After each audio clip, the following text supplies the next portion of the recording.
Oh my God, it is Tuesday already. It feels like we just ended the last show.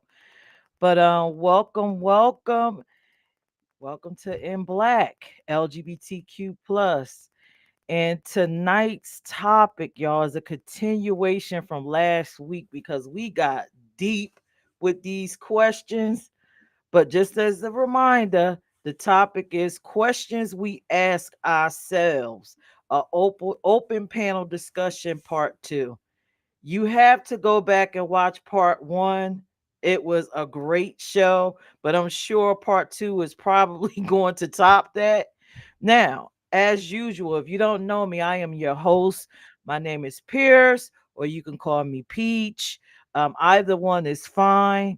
And I need you to know that everything shared here are the thoughts and views of our panel, not necessarily of IME Inc.'s nonprofit. Okay. So sit back and relax. I hope you enjoy the show. Let's have this discussion in black. Please take a moment to share this live to all the groups. Text your friends, call them and say, hey, in black is on, and they're about to get started. But let me bring my panel on. This is going to be one for the books. I don't know. I feel it. I feel tonight is going to be a night. So let me bring on my panel. Hello, everyone. Hello. Are y'all ready for In Black tonight?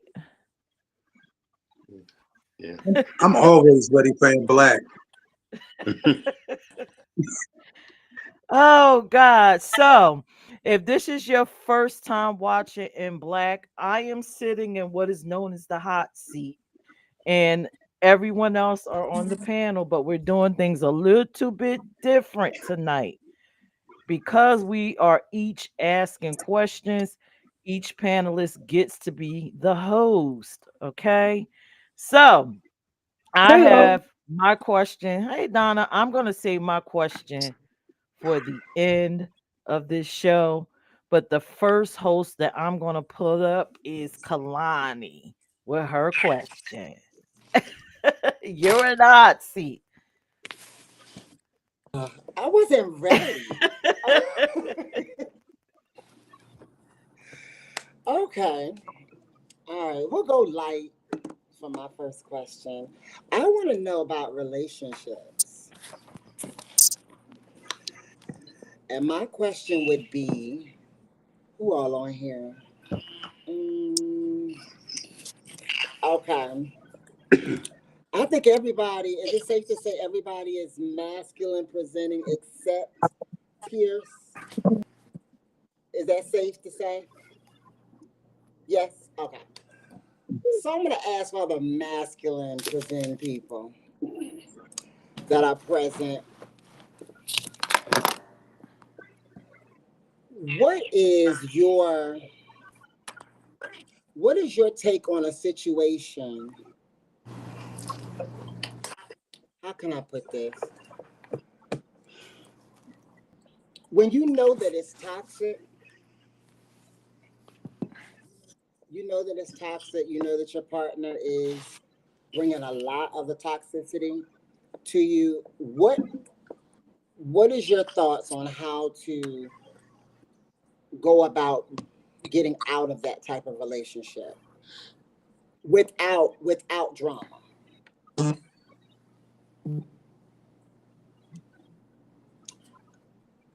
Let me hear from Vonda first. Oh my. So when you know you're in a toxic situation, Hmm. and how do you handle it? And how do you get out Okay, for me, without my drama, mental without is it being everything. That's right? number one. I am such a sweet person, but when it becomes to that, I haven't had many toxic relationships. I know how to speak my mind when I'm not happy. It may not all come out the right way, but communication is key. You know, you have to first, I always try to think to myself. I write a lot of notes. I put dates on things and make sure it's not me. I have a friend that I'll go to confide in. Only one. Me going to everybody telling my business. I go to my best friend who is also masculine centered, just to make sure it's not me. And then I come with, some receipts, dates, what was said, what was done. So some things aren't toxic, but when it does become toxic, we're going to have a conversation, but I also have to have my plan of like, have a plan to either leave if I've decided that, a plan of resolution, how it's going to work between us. So we don't have that, because what I may think is toxic, they don't think is toxic. You feel me? Everybody has their own definition of that toxicity, and what people consider that. Because there may be some stuff I do that's, you may consider it to be toxic in your world, but in my world, it's not. So communication is key. You got to communicate. And you shouldn't be into something that you can't communicate and be able to have that conversation where you both listen to one another. It should never come up out of anger. That's how I feel. You should never throw something like daggers. That's a whole conversation of its own. Might be something you have to do over dinner. Hey, you got anything planned tonight? Need to have a conversation with you and have that conversation. Sometimes you may be able to save that relationship, especially if it's been a long time, but you want to know that gave it your best. If it's a relationship worth working on, you two come up with a plan. And if it continues to be what toxic is in your world, then you got to make that decision and be able to have that plan ready if you need to, evacuate, you know what I'm saying? Or the plan on how we going to make this work. You know what I'm saying? There has to be, and I hate to say like a contract, but it has to be some type of understanding. I like to Right. give chances, because what I think is toxic in my world is not toxic in their world. It could just be me overreacting. And that's something I've learned about myself. What I think is something in my world isn't necessarily that in someone else's world. So communication is key. They Right. have to know where you stand. That should all be played out in the beginning so that a relationship doesn't get toxic. But relationships can get toxic. But communication, man. I mean, I'm saying, man, I like, agree. man, I just want you to know that I'm not I, addressing you I got that way. I got you. All I right, got baby. you.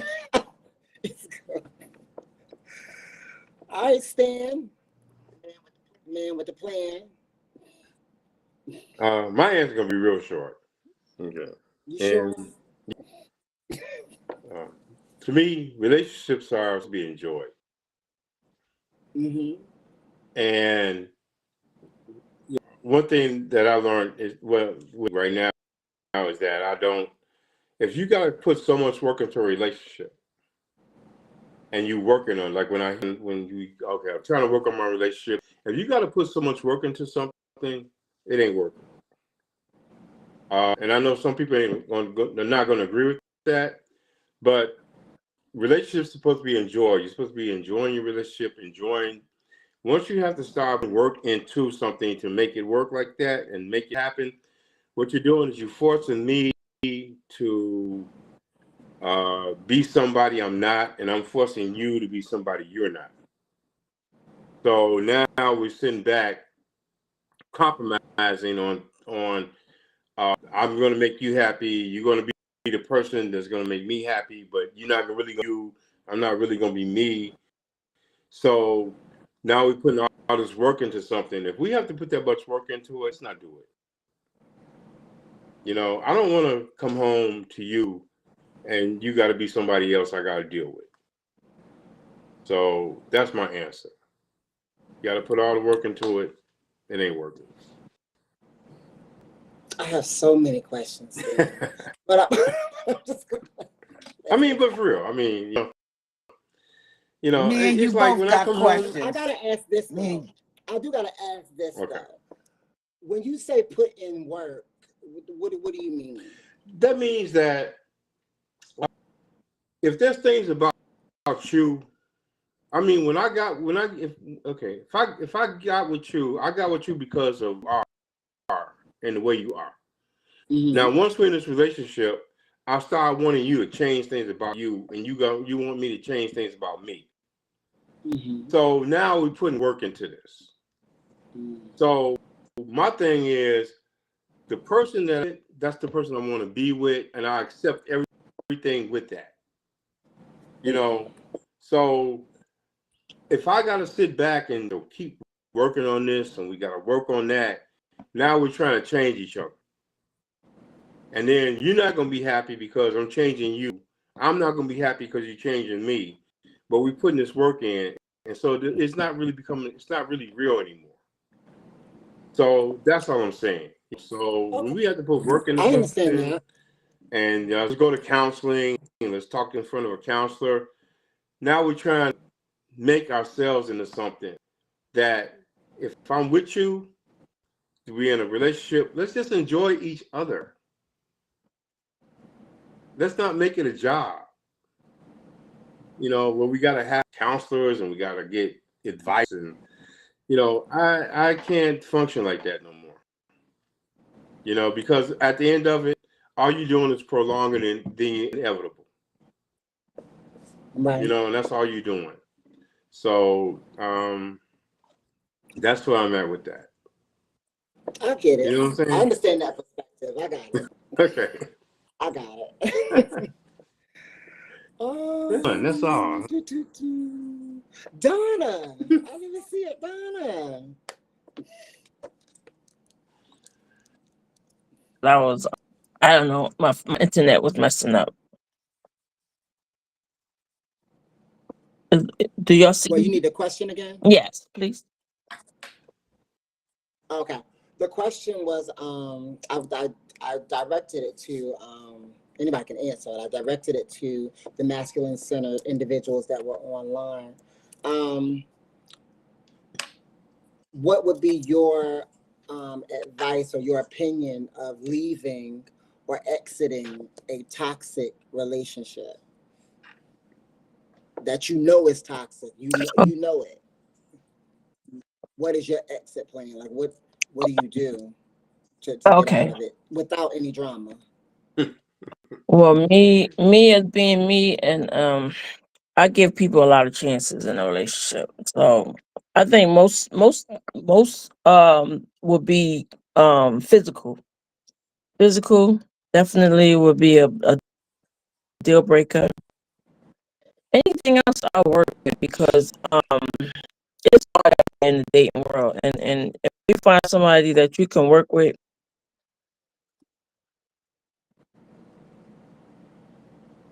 or the abusive part is not that'll make me go real quick. Anything else I can deal with. Right. I'm not. I don't. I'm the type I give chances to everybody that I've been with until I've been until I'm drained, until I'm tired and I can't deal with it no more. But yeah, the physical part, like hitting abuse, I'm that's toxic to me. Anything else, I work with a person. I don't. So besides the physical, I didn't mean to cut you off, but besides the physical, you said that if it drained you, what would you consider as draining? Police being called all the time, abuse out in the street, um, making I don't like the attention being like that and out there in the public. Um, just the physical part of a relationship and being abused. That Mm-hmm. part I don't deal with. Anything else I work with. Okay. So what would be your exit plan? Out of physical, please. Block, no call, no communication.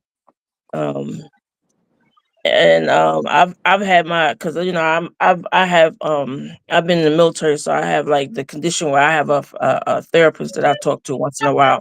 So it's always to keep the communication. Don't no communication, that because that communication means you giving that person a chance. So just I'll block them, and I won't talk to them no more.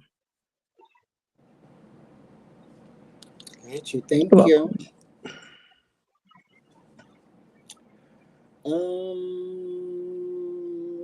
10.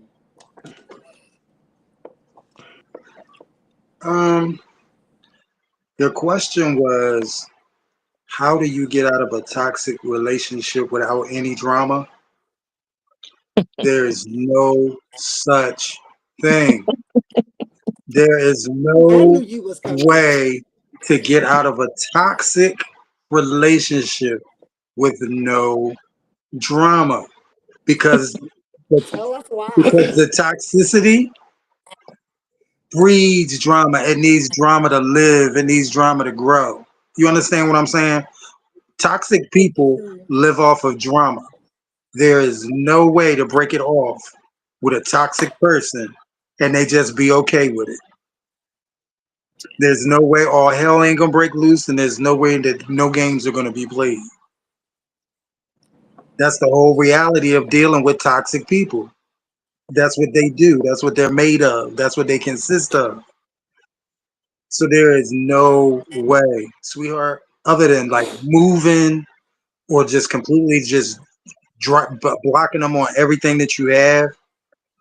Because I had to get my phone number changed last year because I had a couple of stalkers, and I had the same number for like 14 years, and ended up having to change it. But no, toxic people, that's like drama personified. You can't get out of that situation without some type of drama. Mm,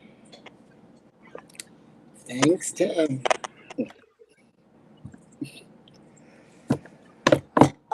Andre. All right, so I didn't necessarily. Excuse me, Dr. Andre. Hey, I didn't actually hear the full question, but if it's with uh how Tim just worded it, I'm actually with Mm-hmm. Tim on that. I don't believe there is a non-dramatic way to get out of a toxic relationship. Now for me, I have an LTC and I do believe in using it. Um, but I've gotten to a point, I like the block and delete method, where I will block a person and delete them out my phone quick, just so that the communication lines are completely like dead to me. But if you pop up at my crib, then now you're crossing the line, and I ain't calling the popo. And if I do, it's going to be to come get your body. So, um, and I'm gonna tell you why. I don't have time for foolishness. You know what I mean? I live out here. First of all, I live around here with a bunch of non-black people. So if you can get to my door, first of all, you bad, because it's codes all around here to get in. Right. But then two, like, you want to come to me with foolishness, and you want me to stoop to your level. No, baby. Nope. I tell folk two things. I pray you into heaven, and I pray you into God. You can figure out which one you want to go to. I don't have time for foolishness. Well, thank you, Andre. Hope the police are not listening. They Zay. can't be interested on my court records. They know I'm crazy. I don't know. I don't Hey, think there. It ain't really no way of getting out of those because I've been the toxic person and I've been with another toxic person, and to get out of them is like kind of hard. Like I did the blocking, but then they just pop up and stalk. And then I've also moved to another state and disappeared for like months, and then came back. So it always be there. Sometimes you got to really focus on being out of mind and out of sight. did I hear you right? You say you were a toxic person? Huh? Did I hear you right? Did you say you were one of the toxic people? I've been the toxic person, and I've been in a toxic relationship with somebody else toxic. Yeah, it's not no easy way of getting out of it. When whether you're the toxic person or you're with someone who is toxic, Mm. I feel like it's always going to be violence. You think it's always going to be violence? Yeah, So there's no way to get out without the no, extraness, the drama. right. Without it, no. Wow. Thanks, Zay. All right, I gotta hear the female perspective, the feminine perspective. Peirrce, come on, give me some light, girl. Give me something.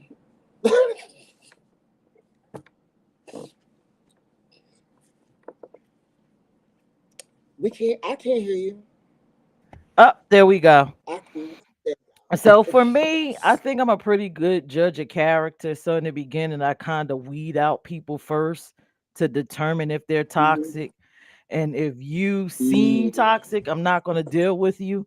But if your toxicity breaks out towards the end, um, I have this thing in me.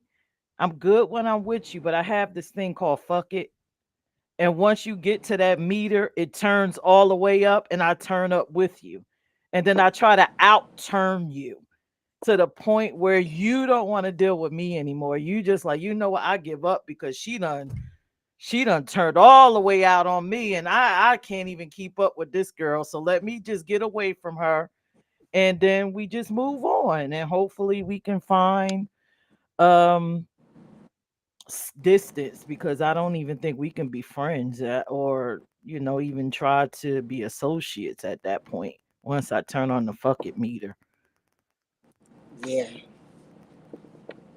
I knew you would come through. No, thank y'all. Appreciate it. Who's next in the hot seat, Kalani?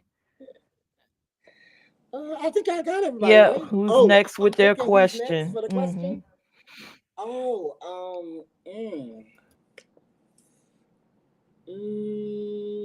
Tim. Let's see. What's up? Okay. Now, my next question is attached to something that's going on in my hometown right now. Right now, there's like multiple court cases going on. Uh, through a church, uh, there's mass child molestation that's been going on in that church for almost 3 decades. Now, I used to go to that church as a child, and when I was a child, there was conversations in the church about people who shouldn't be trusted around kids. Lo and behold, 30 years later, some of them same names that were mentioned around me as a child, these people are now being locked up and they have cases against them. They've been molesting these kids for 20 to 30 years.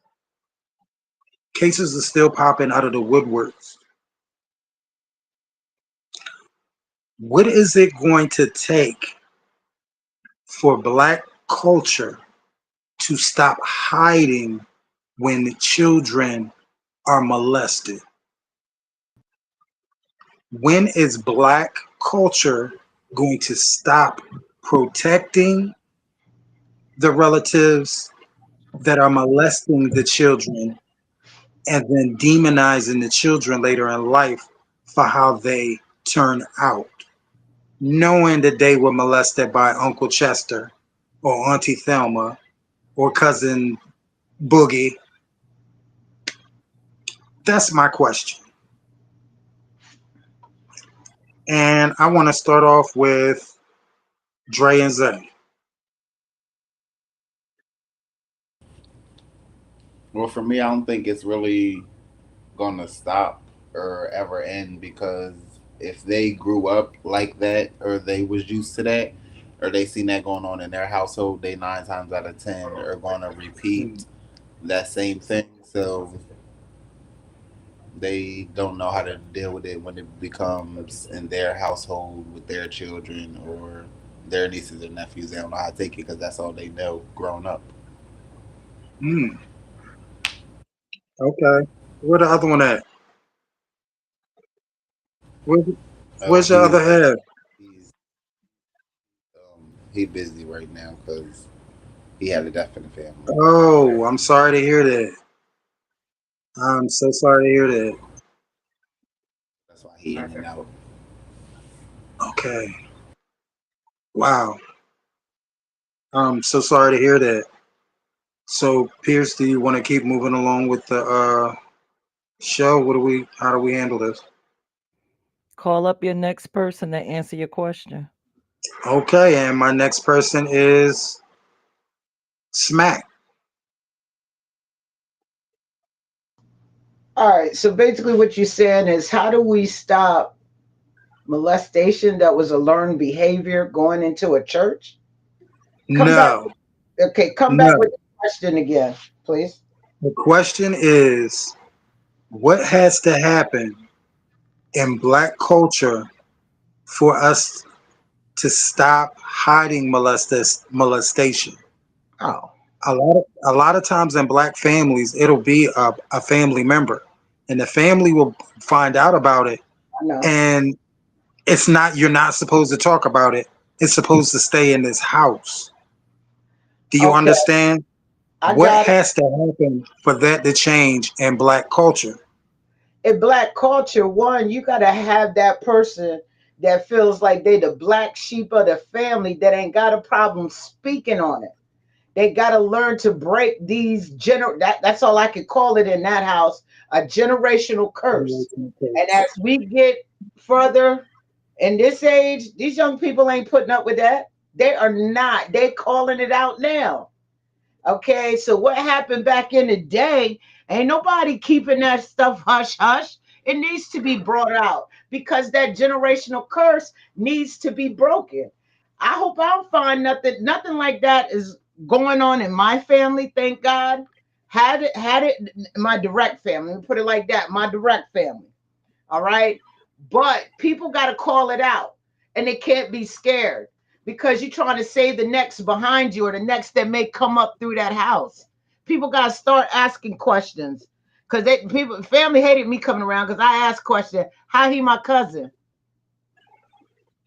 And if it don't line up to what I know as a family tree or why are you touching him like that? My mama taught me no little girl supposed to sit in a man's lap. And I'm 53. So some people's family values are already messed up. And if you don't keep them family values going, you know what I'm saying? Somebody's got to speak up so it don't go on to the next. Somebody got to. You got to find somebody you could confide in and tell them like what's going on. Real talk. Because that's a generational curse. Not only, and we can't even just say that's the black culture, it happens in other cultures too, not just the black. It And does happen in Black cultures, but but it's a major thing within our culture. it it, It does it is happen a in. major thing, but it's just not the black culture. Trust me. Trust me when Okay. I tell you. Well, You right now gotta the show you the show is in Black, so I'm I just feel focusing on us. yeah, that subject get me my Uh, activism come out. So I'm sorry. But somebody better say something.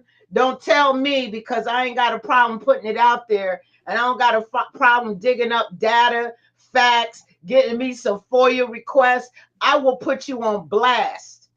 And that's real talk. okay, Vonda. Now we're going to try a little something different. Miss Kaylani, how do you feel?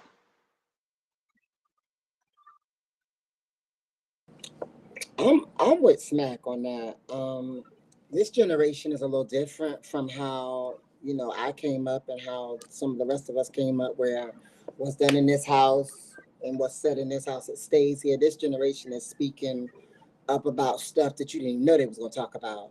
So I think it does take somebody that's willing to go against everybody and say, hey, this is what's going on.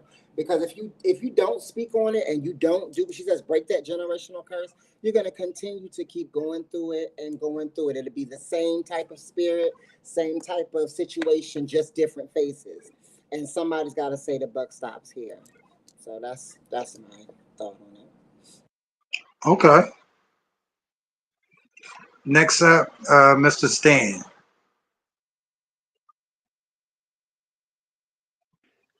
I mean, it's more than just black, but the thing with the black community is religion. We I got okay. For instance, I have a good friend, and he was molested by a pastor, and he told me about it. And my thing was, why don't you tell your mother that you're being molested? And he's like, Stan, are you serious? He said, if I sit back and tell her, she'll beat me. She'll beat the shit out of me talking about Pastor Johnson like that. So I can't say nothing. She'll beat me for, don't you ever bring up Pastor Johnson's name in like that. So we got parents with denial. And a lot of things is with religion. And we fall back on it. And so I say, a lot of parents subject their children to a lot of abuse in the name of God. So to stop it, like you say, people can speak up now about it, but people, for generations have been abused because you can't speak ill of the pastor. You can't speak ill of the priest. Look what's going on in the Catholic Church. The Catholic Church has been abusing boys for years, centuries. And when you're in the Catholic Church, people don't know the reason why they kept taking priests and every 4 years moving them to different churches. And it wasn't because of anything religion. It was because it gave each priest a chance to get a new, fresh voice. So that's why they kept switching them from church, because it was just getting fresh kids. So they won't even address that. And just like with the Pope, we still sit back and, we kneel down to the Pope and we kneel down to these things, but yet we know what the Catholic Church has done. So, but we won't deal with that. The issue is we're not dealing with the situation. And religion is really a big part of why we have the problems we have, because we're trying to believe in something. And like I said, I know everybody's going to agree with me on these things. I try to be more of a realist about my life and things, but I can't sit back and just like, hey, I'm gonna leave it in God's hands to do it. I'm gonna leave this like this to do it. That's the thing with the black people. We sit back, and we have learned to sit back and deal with this because we don't look at solutions. We sit back and we dwell on our problems, and we not looking at the things. And so Some stuff like black this. people, not I mean, all. that's what I'm saying. I'm not saying everybody. And everything I say is not for everybody. It's just in general. But we have issues going on, like you said, with the abuse going on in the church. And I have a good friend of mine. Like I said, he was abused for a long time, and the pastor abused a lot of kids. But he couldn't go to his mother because the mother would sit back, and she would punish him for speaking ill of Pastor John. You don't talk ill of him like that. You need to get your mouth washed out with soap. That's because the mother But yet was y'all came to you with this. pastor instead of God. Yeah. Yeah. So, but anyway, so my thing is we have to stop being in denial, and we have to start accepting. We have to start dealing with these issues, and that's, like I said, I've witnessed it with a person that could not seek help. from his own parents. So, you know. Thank you, Stan.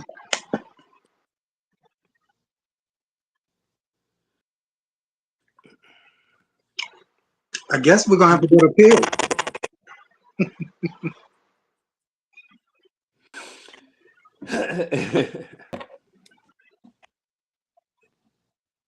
Did you just call me? Yeah, you the last one. I picked you.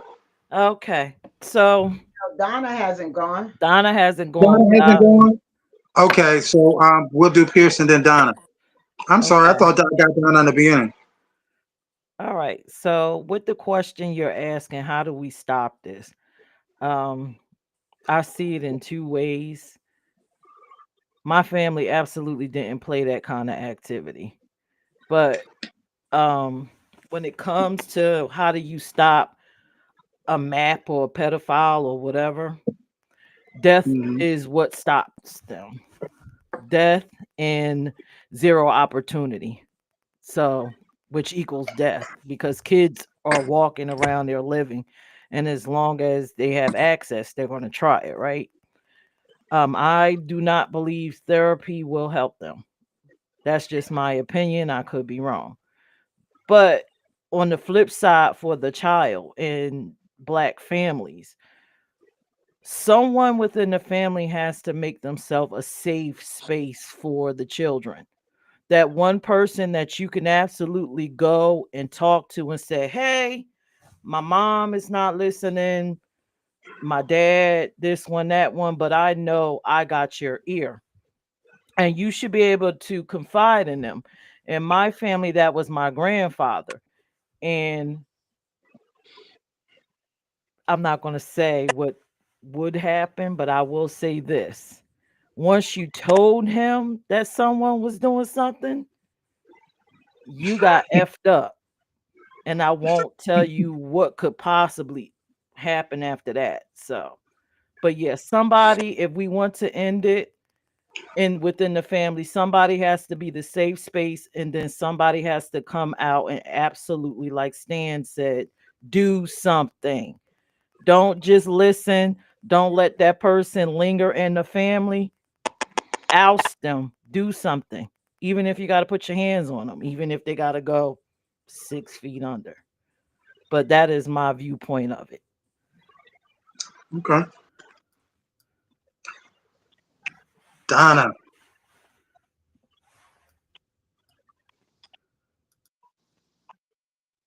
Hey. Okay, so for me, when it comes to the molestation in our community, it comes from mainly like power. People want power, so that part of doing that things like that to people gives people power. And I feel that it starts in the home. And with the black community, is a lot of single mothers. Is not a bit in our community. We know our family structure has been messed up for a while. So I really think it starts with the family, with the mother, the father. But there's fathers that molest their kids. There's even mothers that molest their kids. I think it's more of a power thing, also sickness, and I think it's also from maybe they had got molested back in when they was young or their childhood. But I think our laws should be stricter. So when a person get caught doing that, I think they should get something cut off.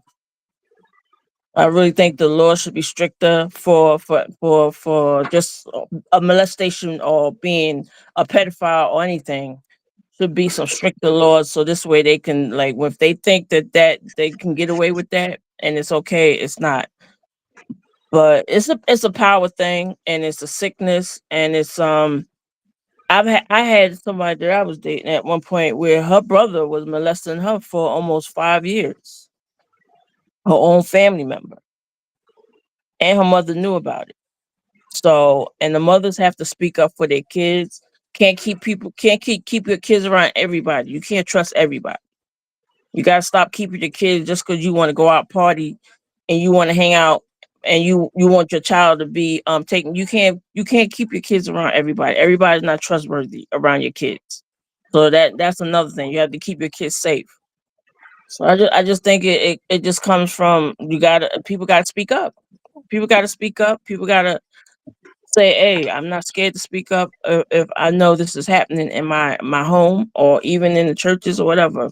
People have to speak up. That's all I have to say about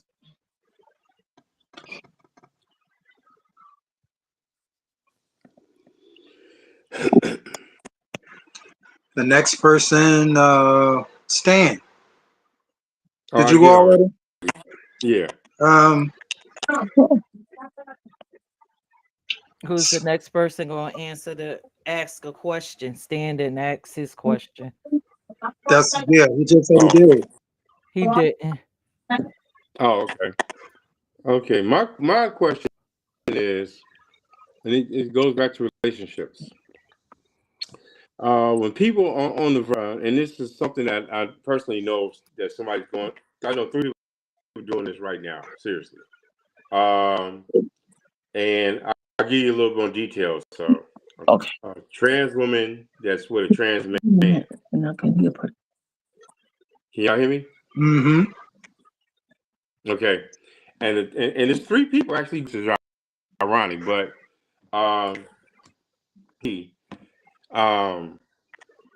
do you think we can save our relationship if we have a baby?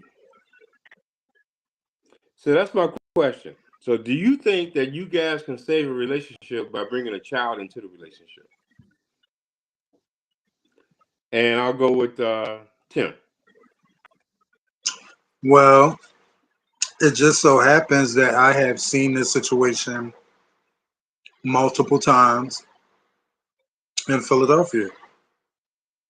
And I'm going to say, just like with heterosexual situations, it's not really a good idea to try to use a child to make a relationship better, because the first year of having your very first child is the hardest year probably of your entire relationship. Between that new baby, the changes, the being woke up all different hours of the night, the changes in your freedom, changes in your responsibilities. If you already having problems, that is the worst thing to do to yourself in most instances, not all.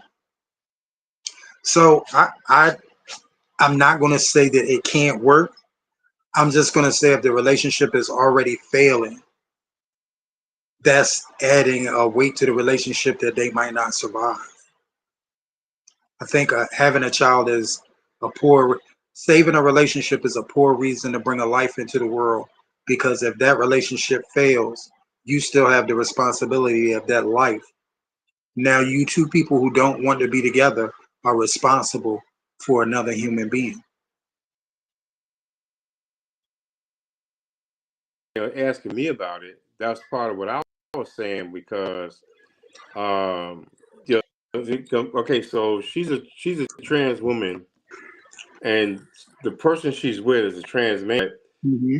She felt like, okay, we had this baby that will save our relationship. But my thing is, and my advice is, you're going to bring a life into this world. You want to sit back and get him pregnant and a life into the world, thinking it's going to do something. I'm going to go Kalani on this one. Next one. Would you think would that save? You think that would save a relationship? I am against anybody bringing a child into the world for any reason except being responsible for that child. Okay. Like no child, no threesome, no nothing is going to save a relationship if the 2 of you are at odds or doing whatever. It's going to take the 2 of you to save that relationship. So I am always against people bringing kids into the world, and then all of a sudden things don't go the way that you planned. And this is heterosexual, homosexual, whatever, however you want Right. to see it. things don't go the way that you plan, and now you got this life here that y'all have the weight in the balance, and now they got to deal with y'all's nonsense. Like I'm against Yeah. that. So no, it's not going to save the relationship. No, you're not going to be better afterwards. No, nothing's going to get better. You're just going to have another responsibility that both of you are going to get sick of, and one is going to try to use against the other. Yeah. Okay. Donna. I don't know. I'm 50-50 on that. Okay. Um, 50 I 50. think, yeah, I'm 50 like it a child won't, and I'm 50 that a child will. It depends on the level of where they at as far as like their issues or whatever issues they have. Because it could, I mean, but you saying it's a trans woman and a trans man. So Right. yeah, I'm like 50-50. I think a baby can pull a couple together in See, my in my that's remember, okay, because I know three couples going through this right now. So that's a trans woman hmm and a trans man. hmm Then there's a trans woman that's dating a masculine. I hate using the word Oh, it's stud. okay. Masculine Okay, sentiment woman. and so right now she's with a stud, and this she wants to impregnate the stud. hmm You know, And all that and then is a their friend relationship like Rocky? is very So and why? she says, Stan, I think if I get her, so let's say the with the stud, she's saying, I think if I go ahead and give her the baby, that'll make us better. I mean, like I said, I'm And 50-50 in that. I think in some cases, bringing a child, and I think it can bring people together, because, like I said, you see my grandson. I think a right, child, when it comes to a child, I mean, your mentality change when a child comes into the world, and that's a big gift that somebody gives somebody. So, like, if my girlfriend gave me a child, even though we ain't that at that point, that and we having problem, I think that would change my perspective of our relationship, and I'll be like, damn, she would that do all that just to have a child for me. I think I'm gonna make this relationship work, and I'm gonna try to do my best to make this relationship work. Cause okay, that's just my opinion. I'm 50-50 on that. It can and it can't. To me, it depends on the situation. okay, okay. Dre, Zay, Johnny kind of took my answer. Um, okay, I am completely against someone using the child as a way of fixing anything. I do believe that I don't believe that children are happenstance, and I believe that when you bring a child into the world because your life is jacked up and you're raising the child around that ain't me. Just so y'all know. So for me, I believe that if whoever has that black screen, um, I believe if you're going to bring a child into the world, you're bringing a child into the world because A, you've prepared yourself for it, and B, you have made sure that you are ready to maintain that child's livelihood. So I don't believe to just bring a child into the world and think it's going to fix problems. The problems that were there before the child are going to be there during the pregnancy. It's going to be there after the pregnancy. It's going to be there during the raising of the child. And now we have a child who's raised in a home with people who really don't want to be around each other anyway, and you're causing more trauma to the child than you are to yourself. That's my opinion. Is that? I don't really think it's going to change the problems either. I think they're still going to always be there, and bringing that baby, I feel like it's going to make it worse. It's going to add more problems than what you already had there.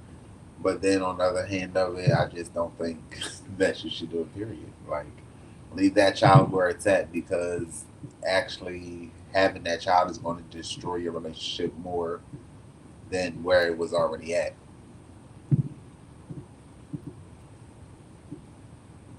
what about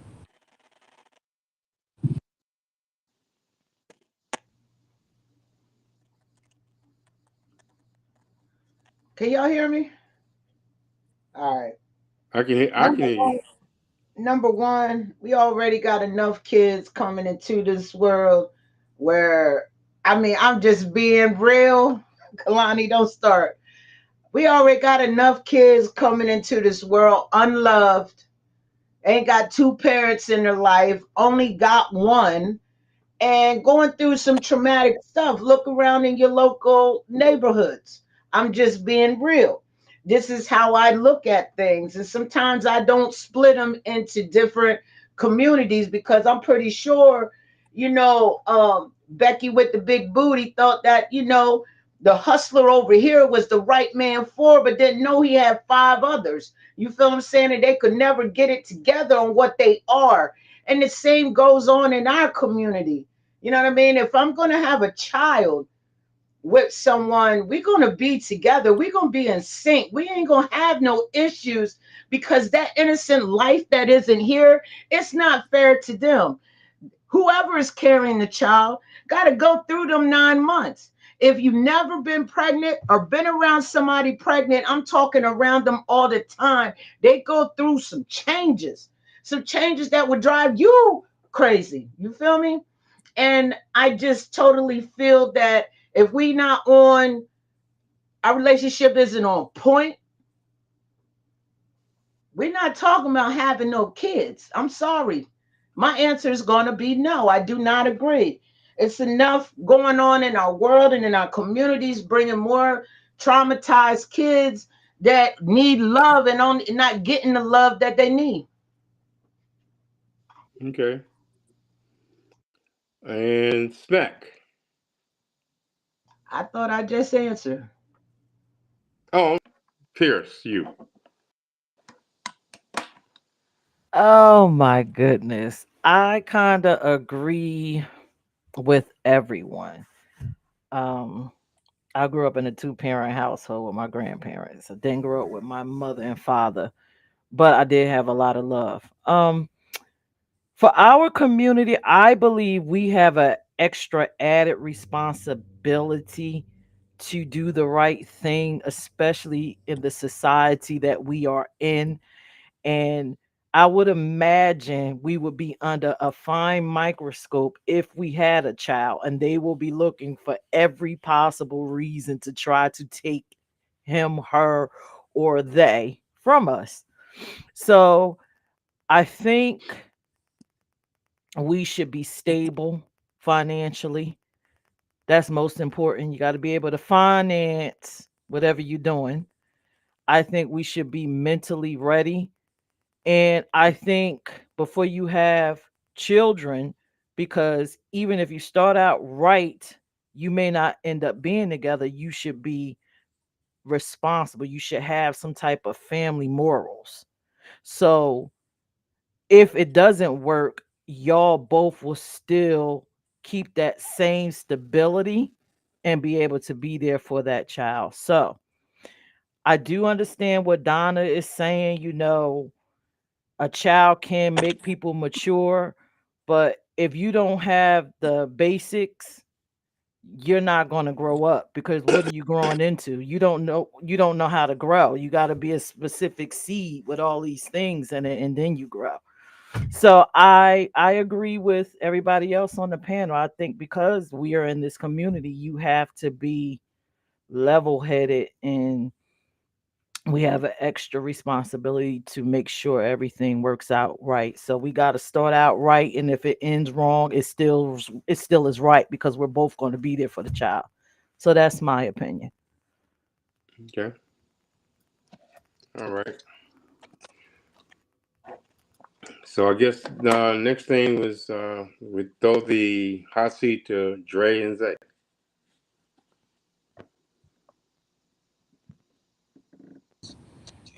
Yeah. Uh, why do y'all think the community downplays children who grow up in the same sex households? Uh, I'll put Don in the seat first. I can't hear you, Donna. She's thinking.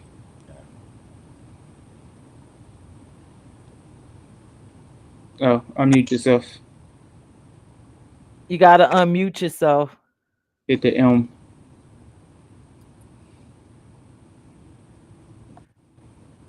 You want to call someone else until Donna could get herself? Um, I'll put Smack in the hot seat.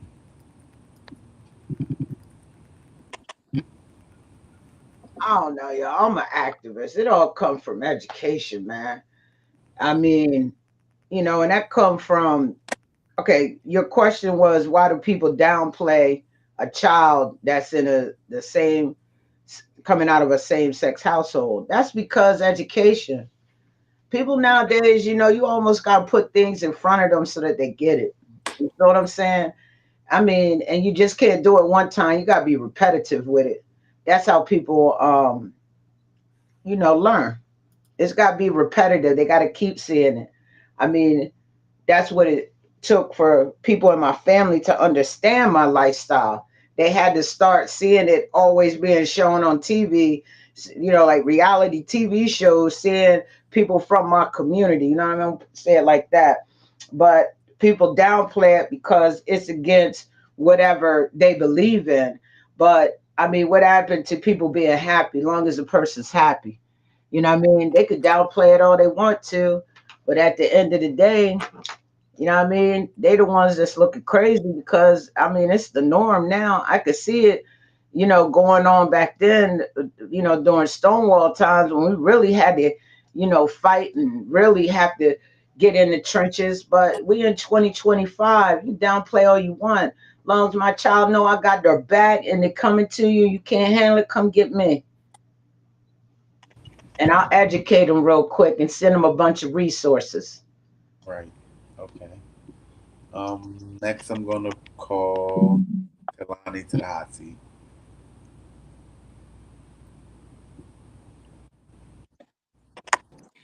I'm gonna be honest. I'm gonna probably have to sit this one out because I don't think I've ever encountered a child that came from a same sex household, and I don't think I've ever heard anybody talk about it. So I'm gonna sit this one out. I'm learning right Okay. here. Tim. I've seen the effects that kids that have same parent households, the effects that that relationship has on them. A lot of them get teased. You know how nasty kids can be, and they develop like a little thing about it. But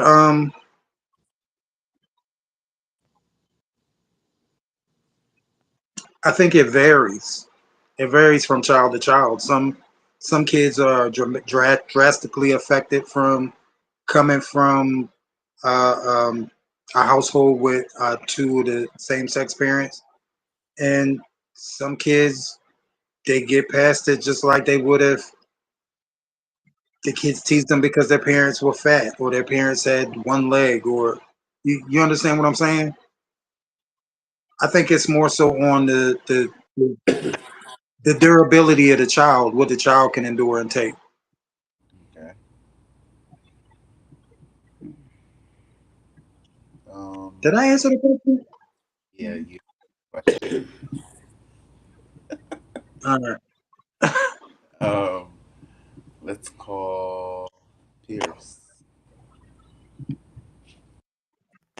All right. So the question I'm trying to so the question is why do Jim Pop hate on same sex couples having babies?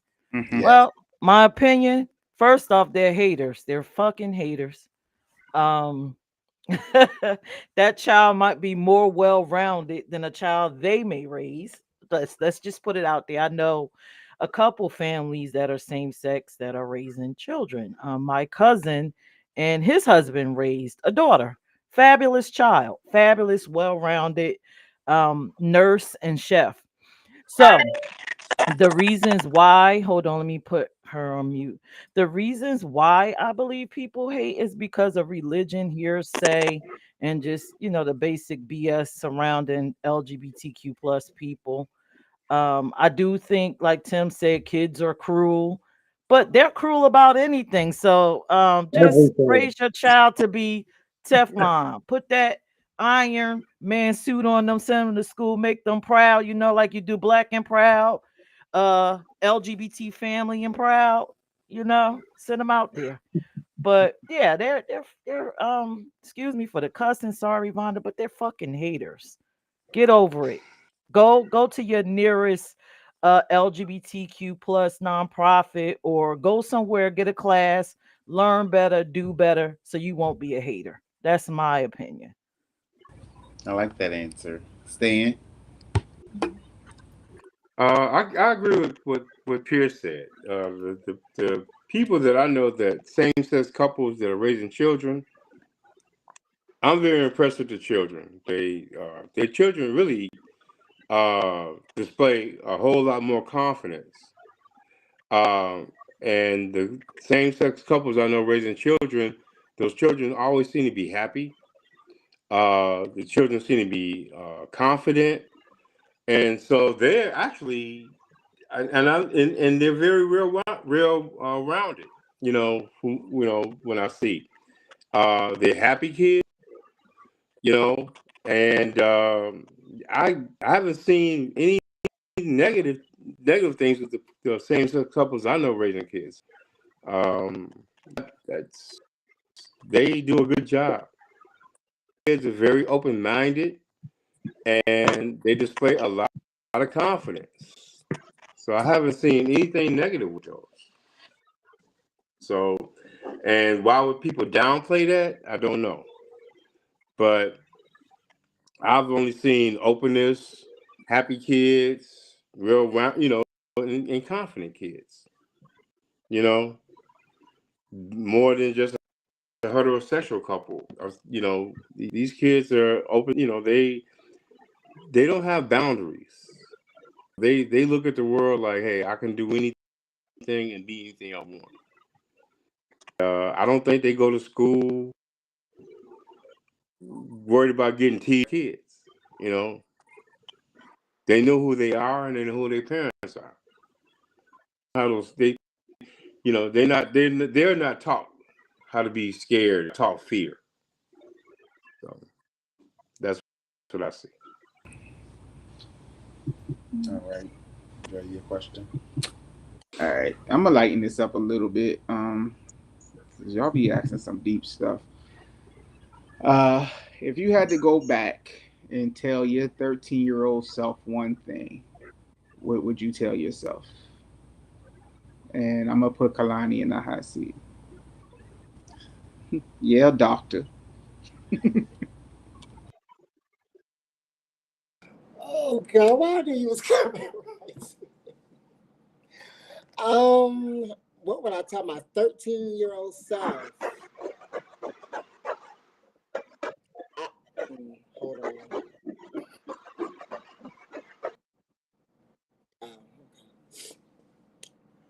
I would probably say, just stay the course. It's not going to happen as fast as you want it to happen, but it's going to happen. Just stay the course. Ooh, that And you're answer is enough. so. I would tell my 13-year-old self, you're enough. You don't have to be anything else. You're enough. So yeah, That was deep. I would say some other Yeah, that's stuff. what I want to know. What's the other stuff? That's don't sleep with him. Oh. But yeah. Y'all want to know who I slept with, don't you? Never mind. Bye. Smack. Why you cut your eyebrows off? You knew better. Why'd you do that? Don't shave off your eyebrows no more because you was too lazy to look up a current event. That's what I tell my 13-year-old self, man. I was Oh. I thought you was really talking to. I thought you was talking to somebody. I'm sitting here like, I'm saying, look at nah, all the pictures. Like, who didn't shave their eyebrows? Oh, okay. nah. Just, for real, that did happen at 13. I'll never forget that day.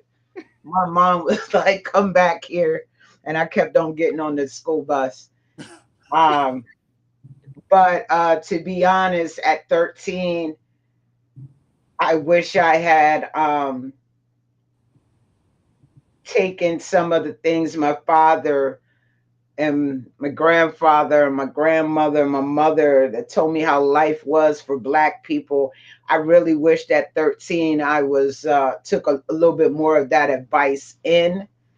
I feel like my activism has come out late, and a lot of my friends, I wasn't in my full Blackness. You feel, if y'all understand what I'm saying? You can have some um Black people who are white centered. That was me living in the hood. And that's probably why I wish I'd taken some of my lessons taught to me at 13 and really took them in. You know, I used to get bullied in the hood, but I wouldn't get that when I was hanging out with my, my Caucasian friends. You feel what I'm saying? So I just wish that I had learned that earlier, because I just feel like my advocacy just came out late. It came out late, like, about 18, 19. You feel me? And maybe some of those things that happened to me that traumatized me, you know what I mean? I had to get over those hurdles. So yeah, sort of like what Kalani say, stay the course. Okay. Um, hmm. Donna. Muted. Oh, okay. I keep getting muted. I don't know why I keep getting muted, and then I gotta keep going in and out. I can't even answer the question because I've been going in and out with this question because I was being muted. I don't know why I keep being muted, so I'm gonna have to pass on that one. Okay. Want me to ask the question to you again? Okay, you can, please. If you had to, if you could go back to tell your 13-year-old self one thing, what would it be? The 13-year-old self. Probably. I probably would have did a lot of things different as far as like in well, my 13-year, do you want me to answer it as me being 13 or me saying what I would have been 13 and What then do? advice would you give your 13-year-old self today? Just to keep going, don't let nobody stop you. Um, just be yourself, be your genuine self. Don't follow nobody, be a leader. Do better in school, get your education, get a career. Um, if you are in the life in the community, be yourself.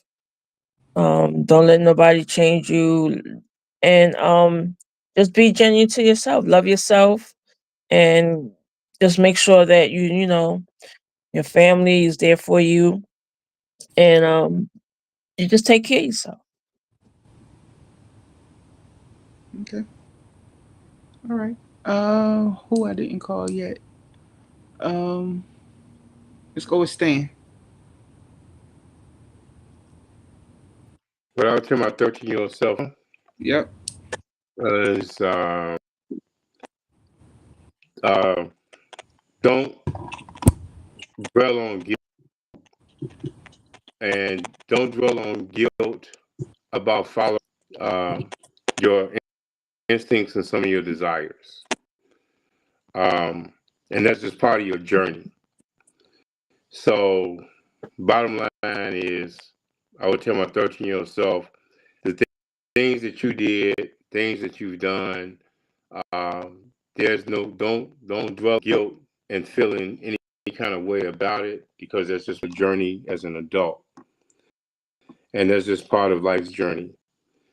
And so do things at those ages, and we experiment, and it's okay, because the bottom line is you done it, you're doing it, and it's just part of an experience.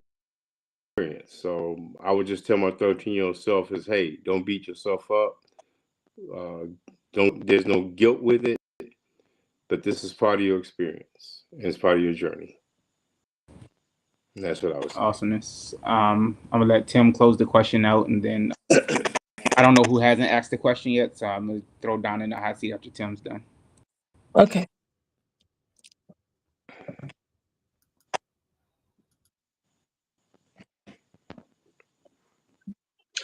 It would be not to spend 31 years in Philly. Move your ass somewhere else. No, but honestly, I think life would have been different for me if I had relocated to DC at 20 years old, as opposed to moving to Philly at 20 years old. And I wish I had. Sometimes I wish I had tried DC instead of Philly.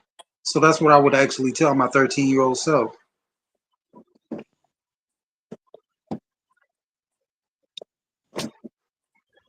Did you want me to answer the question? Yeah. By all means, yes, ma'am.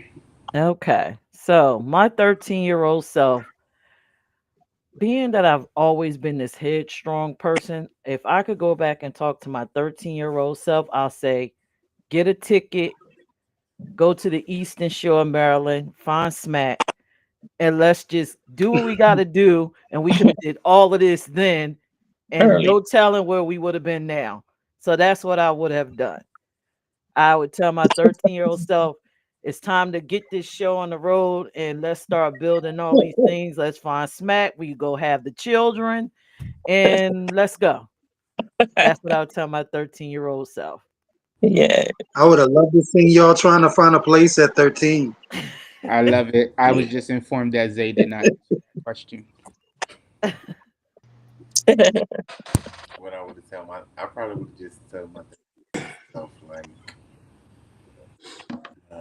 What is that? chill out, and don't rush to be grown.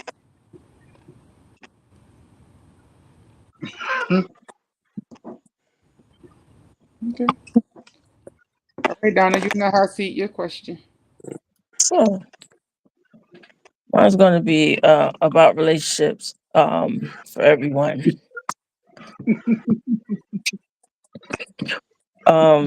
How do you know, like when you're in a relationship, how do you know that you have fallen head over heels with somebody? What are the ways that you know that you're really like in love with this person that you're with, or maybe dating, or soulmate? What is the feeling you get, or how do you know that you have fallen in love with that person? I'm gonna go with Smack because I know Smack got a good one.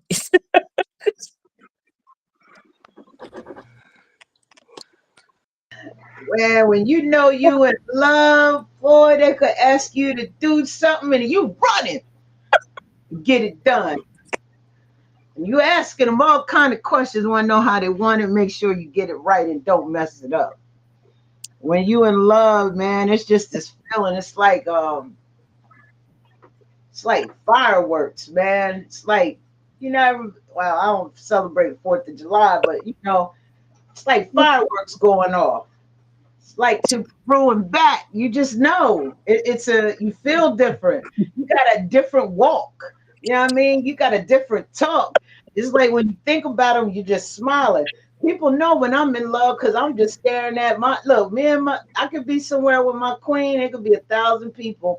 My eye is on her, protecting her and making sure nobody is disturbing that energy. You feel me? And I'm smiling while I'm doing it. That's what love feel like. Love is you know what I'm saying? In love too. Yeah.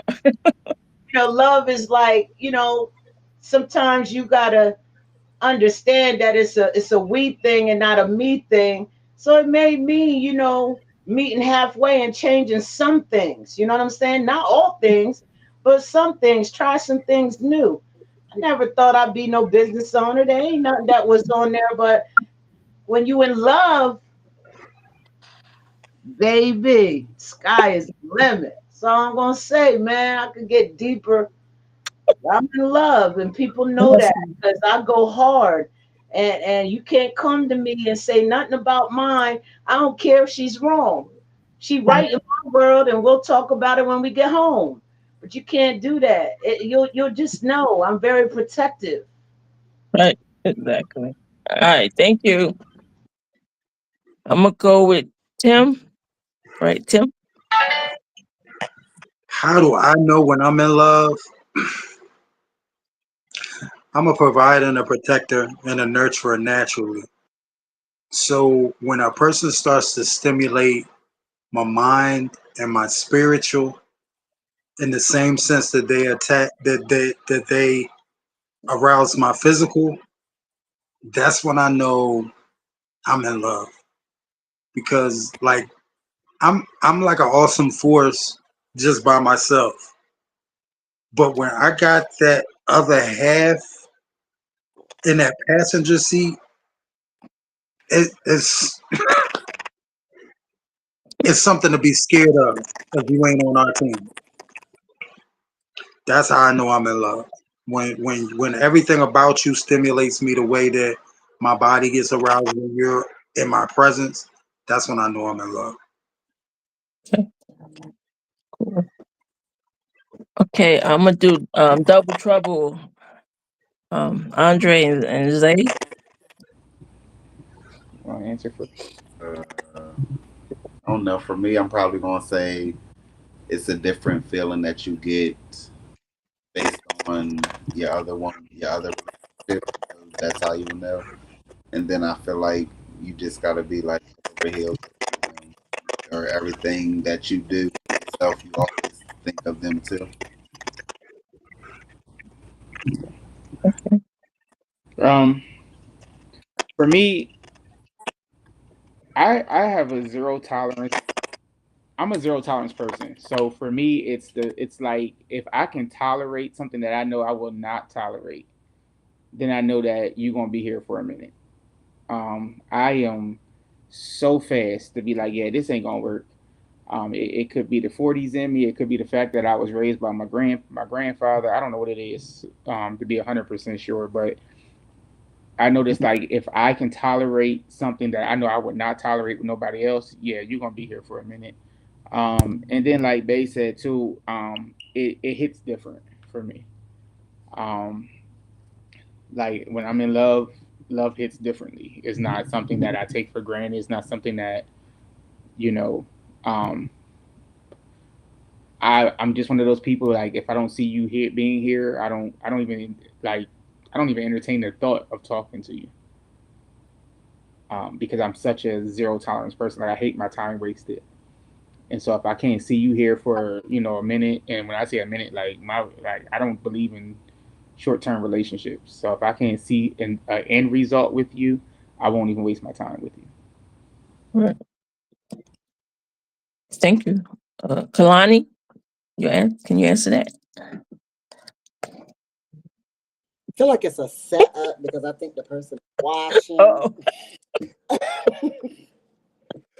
But I'm gonna say this. I was an only child for 14 years, so I learned to play by myself, watch TV by myself. I can do everything by myself. And as an adult, I found that I can do a lot of things by myself too.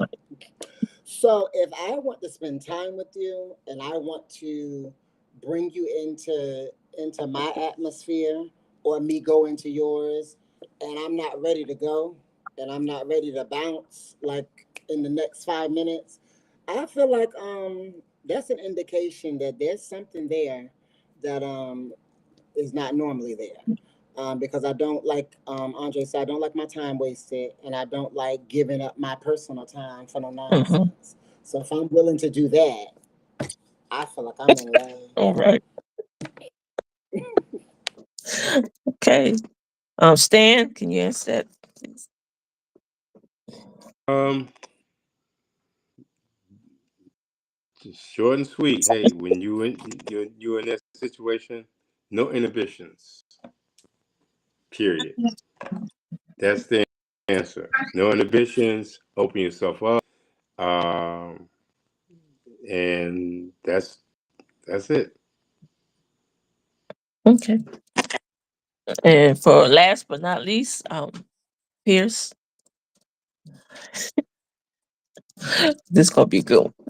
This okay. So I agree with Stan. I could see myself with Andre with the toleration level is like zilch. So if I could keep you around and deal with you, then I'm fine. But one thing about me, if I love you, and this is gonna probably sound so nuts to y'all, I get really fussy. Like I'm always fussing with you. I'm always pick. Why you doing that? What you doing? Why you do this? Why you doing that? Da-da-da-da. I'm always trying to. I don't know. It's like you forcing me to care. And Right. once I care, I want to fix stuff and I Yeah. want to be there for you. And I'm fussing with you. And then I talk about you all the time. I'll call my friend, "What you my name?" Because I care. Because I'm the type of person, if I don't care about you, you don't exist to me. Hmm. So I guess that's what it is. When I'm in love, I'm actually fussing. I'm talking about you. I'm trying to figure out ways to improve your life. Right. I'm a firm believer. If I'm not enriching your life, I don't have no business there.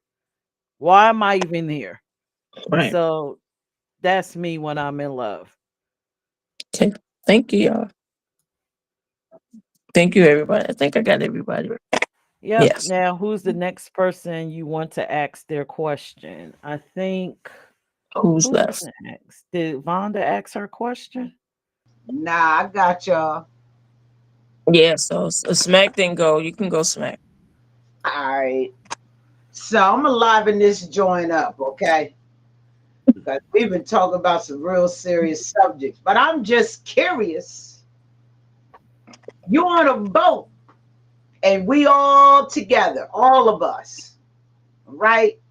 All of us on this boat, and the boat shipwrecks. You only allowed to get three things off the boat. Because you're shipwrecked right now. We like Gilligan's three things for survival. And now you know what? I'm gonna give y'all four. What four things you taking off the boat? And I'm going to Stan first. You gonna get us right, Stan. We all there together. You get to choose the first four things. Well, I'm going to only make it one thing, and that's the stuff I got in one bag. Oh, So all four things. no, no, no, no, no, no, no. Four things, brother. Not everything in your bag. Four things off the boat. Not your luggage. Just four things. Four things that I would take to survive. I don't know. I know, right? That's crazy. Let me see. I mean, if I had to take four things, We all um, shipwrecked together. You starting off first to get to grab the first four things. If you want to take your luggage, that's one thing. What else you grabbing? uh, I mean, it's probably the thing that I could use to survive. Well, if you got that on a cruise ship, you good. Yeah, Yeah. I can't think of nothing else. If I can't take the luggage I gotta take that, and I would definitely get it on the cruise. Hold on. So, all right, Yeah, I just okay. I appreciate you, Stan. You only taking two things, and we all shipwrecked together on this island. Okay, so you just thinking about yourself there, luggage and your weed. All right, I'm gonna go to yeah, Pierce. exactly. We're going. We're going. All right, we're going to the Queen next. What you going with? Four things. All right. Four things. All right. So this ship is going down and all of us is on it. The Yeah. first Right. thing I'm going to do is I'm going to drop that lifeboat and I'm going to scream, "Get the fuck on the lifeboat." So y'all better get on there, right? Then I'm going to grab the radio so I can signal for some help. I'm getting the flare gun and I'm getting us some water. That's what I'm getting. My four Okay. things. All right. I like that. So we got the lifeboat radio. Did you say hairspray? No, No, No. no, no. The flare radio, gun flare gun. What was your last thing? and some Water. water. Okay, I'm sorry. I thought you said hairspray. All right, thank you, Queen. I'm going to Kalani next. I Listen, to get me on a boat, you've already done too much. Um, I don't know. I must just jump in a lifeboat and just pray Peirrce got me, man. I don't know. Um, she's got a lifeboat. She's got the lifeboat, the flare, Water. the radio. She's got water. Yeah. She got most of What else you everything. need When to we I'm need getting the life survive? food. jackets, Say it again. I didn't hear you, Kalani. when we need life jackets on the lifeboat, Okay, you said life jackets. Three more things. like a life jacket, yeah. Maybe a map to get to where we going because I don't even know. Okay. Get a map. My toys. Can't leave without them. Oh, and that's about it. You That's got about one it. more thing. I got one more thing. If you could think of one more thing, you're gonna get off that cruise boat. What is it? I'll grab my phone and hope that it's not damaged. Okay. All right, Donna, you up next. I got off the cruise boat. Yeah. Um, I'm gonna get the food. If Pierce getting water, I'm make sure I gather up food for all of us. Definitely the food. I need my passport. Sorry, because I always traveling. Um, yeah, life jackets. Cause like Kalani said, I need my life jacket because I can't swim. So I'm sure a majority of y'all can't swim, so we all need life jackets. I can swim. And okay, and yeah, food, life jacket. Um, pass my passport and probably what you call it flashlights. Oh, yes. Thank you, Donna. You're welcome. All right, Dre and Zay. Y'all You're got good. 8 things all together. Four for you, So four for you. on the answers, it's like really hard to think about what we would need. But if I had to say Survival, it's all of us together.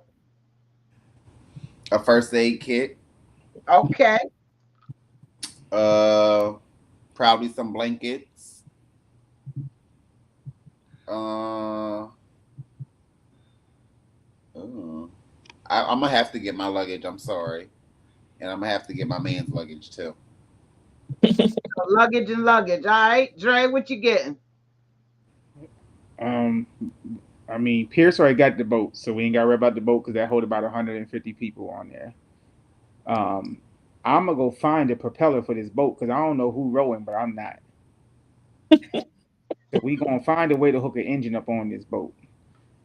Uh, Peirrce got the flare gun, so the Caucasian people gonna know where we at. I heard somebody say they're getting life jackets because people can't swim. Somebody said they getting the food, so I'm gonna grab the alcohol. All right. So there's only 2 life jackets right now. It's only 2 life jackets. I mean, y'all not grabbing the whole row of life jackets though. You just grabbing You enough for bring yourself. 4 things. I They thought said one life jacket.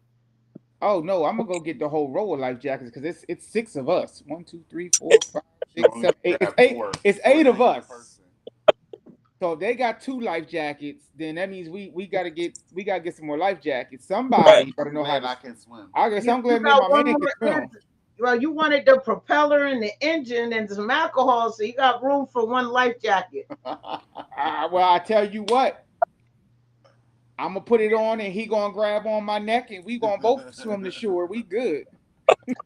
Cause where Now I'm let at the here, sharks get you there he first. should be too. Tim,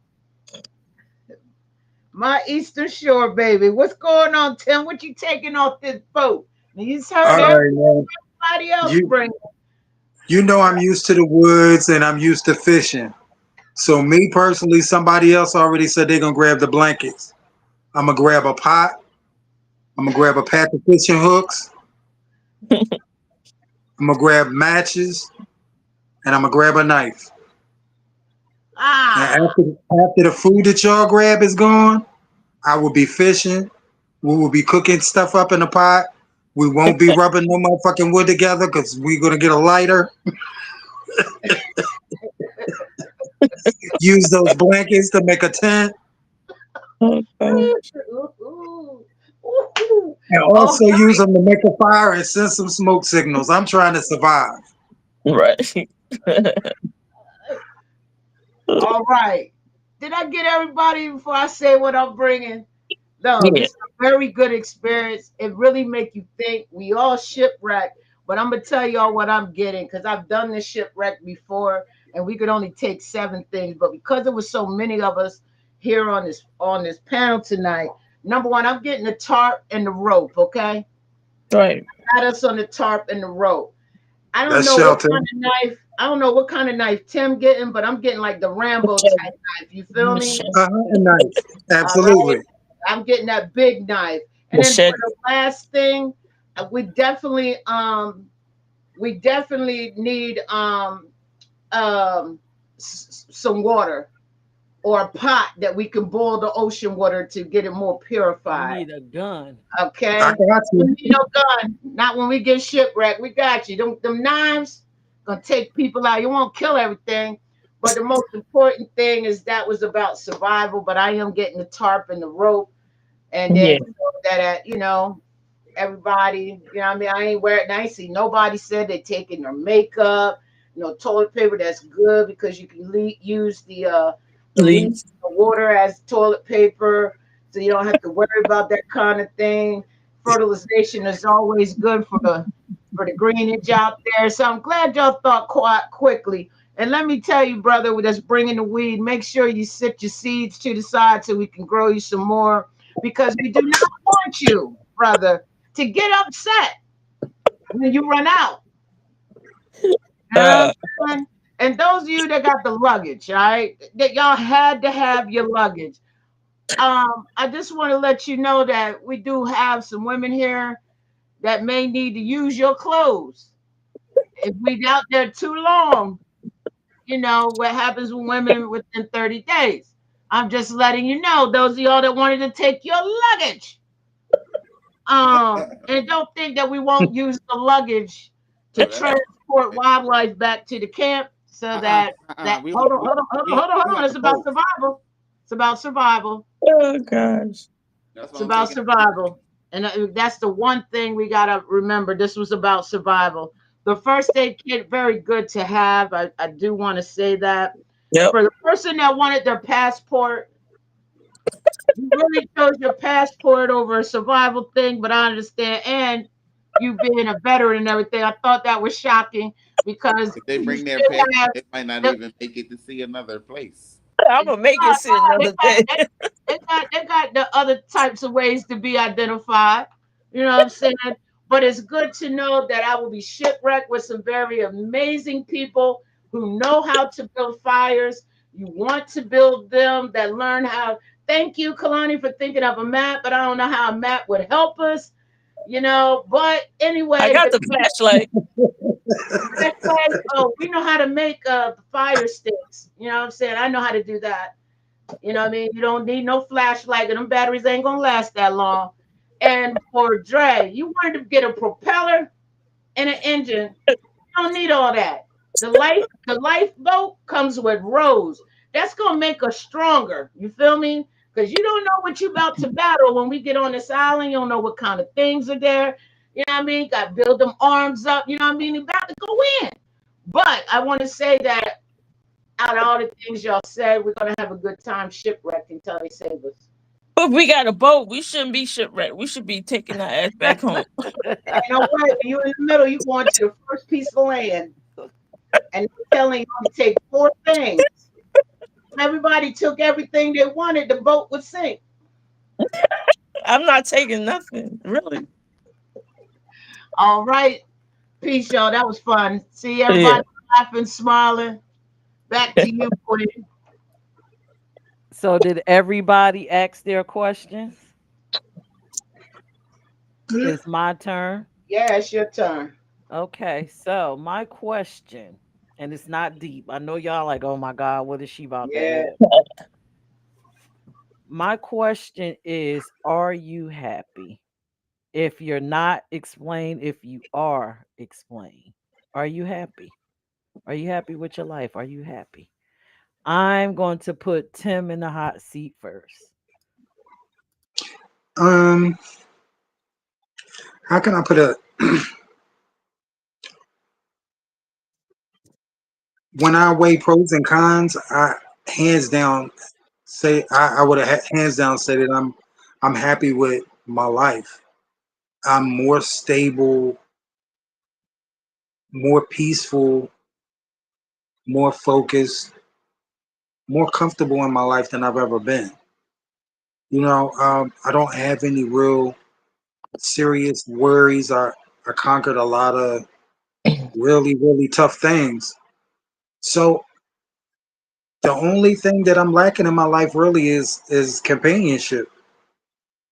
But overall, the things that I really need in my life to be happy, a majority of them are present. So I would say I'm happy. My complaints are always about a relationship. You never really hear me complain about too much else. Thank you, Tim. I'm going to put Stan in the hot seat. Are you happy, Stan? I don't know how to do happiness. What is happy? I don't know. Uh, but what I'll say is um, accomplishing my goals. Um, I've done things. Happiness. Uh, I I got a house. I got a car.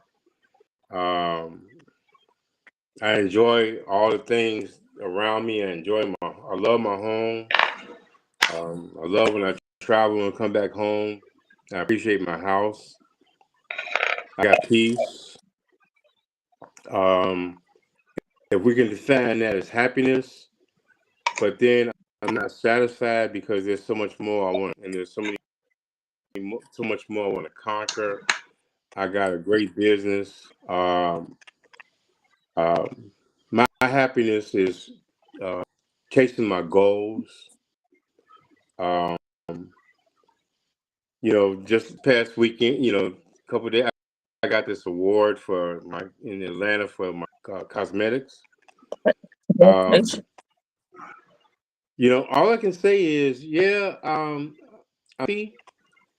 I'm not content because there's just so much more I want to do, and there's just things after.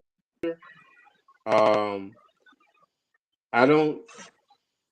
I'm not in a relationship with anybody, and that could be a good thing because I don't have to share um, certain things, and it's not a bad thing. But relationships I've been in the past have dragged me down, and things that I'm doing now is that I'm able to accomplish these things.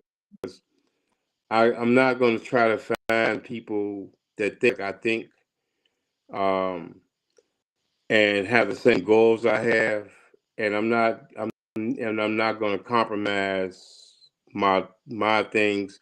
You with me, and we can accomplish a lot together. But and then again, as far as happiness, uh, I don't have to have people around me to validate me. I mean, I can date, so I can date and have my satisfaction. I totally do. And I got people, and the main thing is I'm around people that I date that genuinely want to be with me. That, hey, I want to be with you and I want to be with them. So I'm fulfilled. So, am I happy? Yeah. Am I content? No, because I got so much more I want to do. But I'm in a good place, and I wake up in the morning, and I can go sit on my deck, have my coffee, have my little breakfast. I'm at peace. So I'm happy. That's it. Thank you, Stan. Donna, are you happy? Yes, ma'am. You know I am. You know what I do. You know I'm retired. I'm 63, looking like I'm 30. Yep. Very healthy.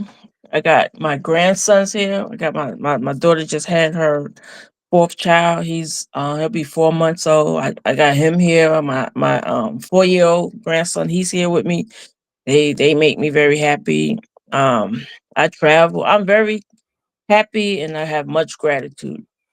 And I travel and I just got back from Florida with and I have my boo. She's here helping me with the kids. I'm very happy with her. She's a lot of help. She's fun. She's good people. We get along. We have our ups and downs. That's part of the relationship, but for the most part, we got each other's back. Got a nice big house I'm in, nice car. I still want a yacht. I'm still looking to get me a yacht, but other than that, I'm very happy. I have no complaints. No complaints at all. At all. Thank you, Donna. Well, Let's shoot to Kalani. Are you happy, Kalani? I don't do boats, but I'll get on the yacht, Donna. I got you. I'll get on the yacht.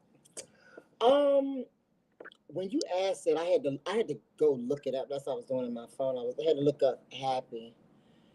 Um, in so many words, yes and no, and I'll explain why I say no is because when you're younger and you're coming up and you go from 20s to 30s and you're going into 40s, you have different goals that you want to accomplish Mhm. in different time frames. And so when you set like a long-term goal that you think is going to be like years out, you're kind of sitting there like, okay, I got a while to accomplish this. But what happens when you accomplish that and you have not kind of prepared for what comes after? Mhm. And so I've accomplished so many big things in my life that were so out of reach before, and now I've attained them. And so I'm kind of at that stage now. I thought it was a midlife crisis, but I don't think so now. I just think that it's the fact that there's got to be a plan set after you accomplish those long term goals, and so that's where I'm at now. So I'm happy. I'm not content where I'm at, but I am satisfied with what has been accomplished. Right.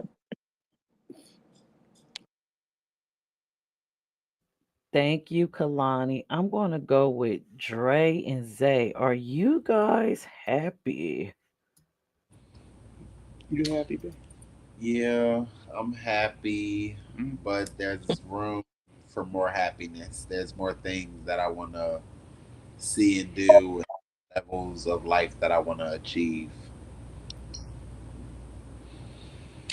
Um, I'm happy. I just achieved like my biggest goal. I just achieved on Saturday, Getting that doctoral degree. and so I'm definitely happy, and and I mean, I go like we go through a lot, but this is like like you can say like this is like a prayer answered. So I'm grateful more than anything that I was able to knock down one of my biggest life goals, and now I I got a good relationship, and so definitely more to come though. Definitely got some more things I'm working on behind the scenes, and just letting everything flow out. Thank you, fellas. All right, Vonda, are you happy?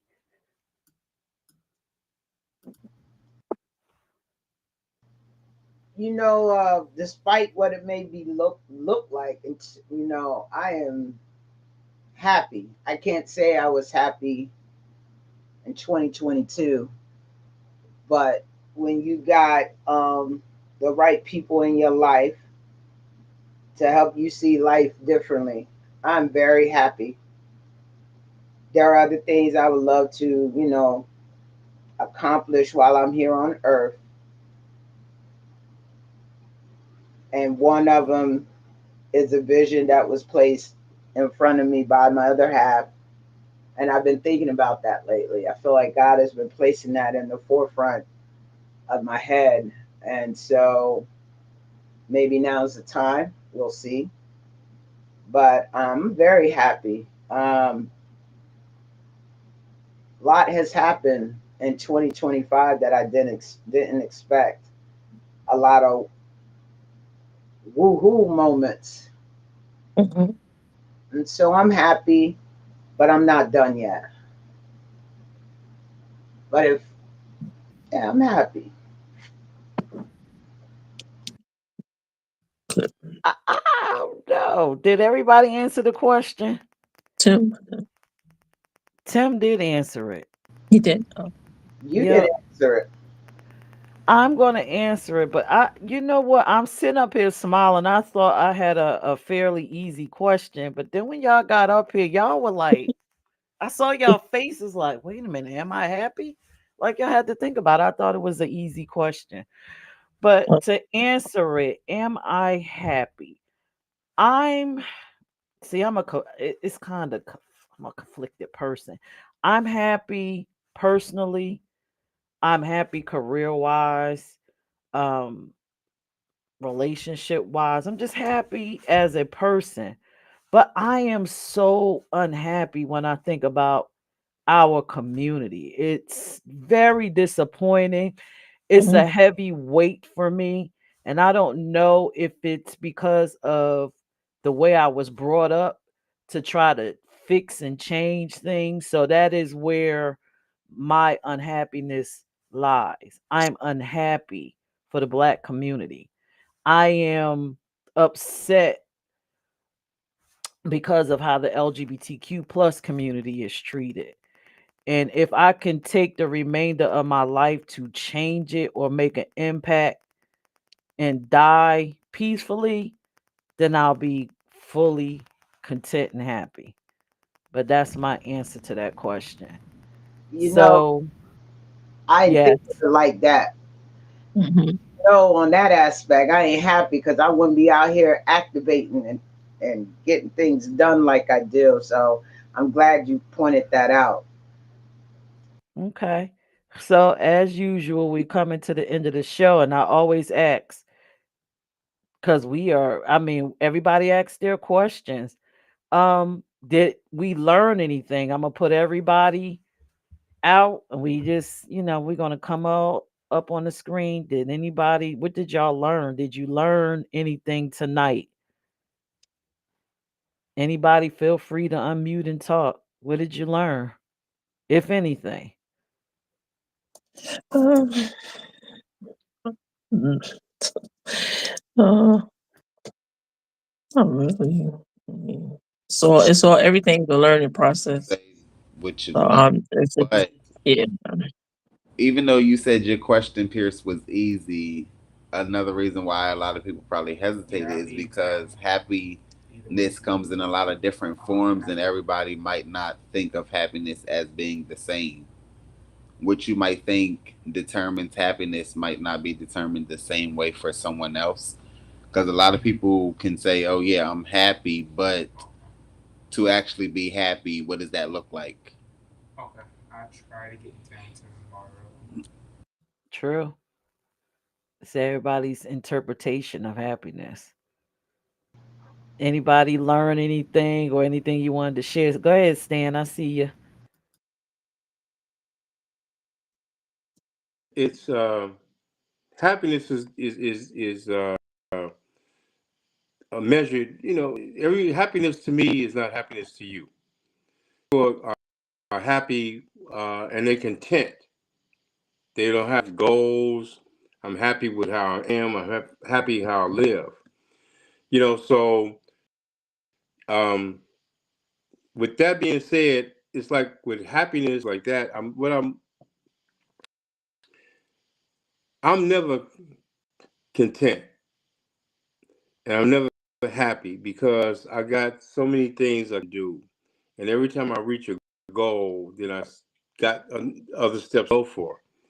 You know, but what I learned is just everybody is just accept what people think, their thoughts, and accept how people are. I'm not opinionated on anything that goes on here because I'm learning how Dre and Zay, how they get along, everybody and how they do what they do. And I'm learning, it's making me grow because it's opening my mind to a lot of things, and it's me with this. So yeah, this is all good, and I know I'm not alone with how I think. Thank you, Stan. I could tell you one thing that I've learned from these past two episodes. The questions that you all asked gave me insights as to how you think. Um, and a lot of you are doing a lot of relationship based thinking, and which makes me think that you're worried about your future or shaping it the way that you want. And then, all the other questions like the survival with Vonda just lets me know that her mind just be wandering all over the place with that question. I said, well, where's her mind at? But it just helps me. It helped me gain insight as to who you guys are and what you think about. Because remember, the show is questions we ask ourselves. And Mhm. with me asking, are y'all happy? That's something that I always ask myself. Are you happy? Are you content? Are you satisfied? I do uh self assessments. Dre probably does this too. It's a cancer thing. Self assessment. My cancer. Yeah, Donna. So that's why I asked it. But yeah, I'm learning a lot, and I think this was two great and awesome shows. Hmm. Very I good. learned something. Did you Yeah. learn? That if I ever get on a boat, that I'm going with y'all. Yeah. I There would you survive are. being with Good y'all. luck. I would survive being with y'all. But I'm taking that boat and going home. I don't know about no island. I see you on that boat going across that ocean trying to get I'm back. going home. If we Try way not to out get in my hair Peru wet. somewhere, that boat gonna be deflated by the time you Try get. not to get my I hair don't know wet. what kind of boat you got smacked, but my boat, I'm getting home. You ain't get home on that boat on that cruise ship. Trust and believe. That thing goes plop. Oh my. People on that at Ships time. don't have no plastic boat. They have real They have small The them big real boats boats. submarine now, right? boats. No, they Yeah, I'm about to say they got the real boats now. yeah. They gonna Tim, get you on it. They gonna get you look, home. Tim is quiet. Tim learned something because Tim is over there cooking. What did you learn, Tim? Mic was muted. I keep getting this notice that my mic was muted. That's why I ain't been That's talking. what happened to me. Yeah, that's what happened to me. I kept getting muted. I'm like, what? Nah. It's Yeah, okay. It but must be something in the system. because it I've brings back a learned lot of feedback. That's why. So she mutes it sometime. It'll be squelching. Oh, okay. right. So I've learned that I'm learning things about myself at the same time that I'm learning about each of y'all. Like each of y'all are bringing, like y'all are allowing me to see things in throughreality. Just hearing the same thing from all these different points of views is I don't know, it's just helping me relax on the feeling of what the climate is like in this community now. Because when I go out in the community now, I feel detached, and this is kind of like grounding me.